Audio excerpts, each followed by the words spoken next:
Hi guys, it's me and welcome back to my YouTube channel. So in today's video I'm going to be showing you guys how you can take out your contact lens without hassle. So the first thing you're going to do is to put a new solution into the lens storage container.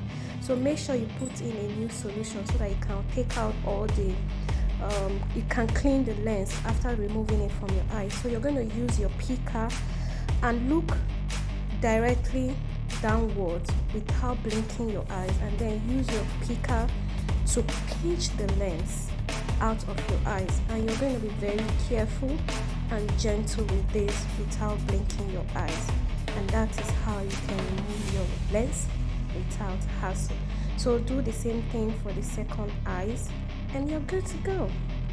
And if you want to learn how to fix your contact lenses, please check my channel. I have a video on that, and I show you in which I showed you 2 ways you can fix your contact lens without hassle.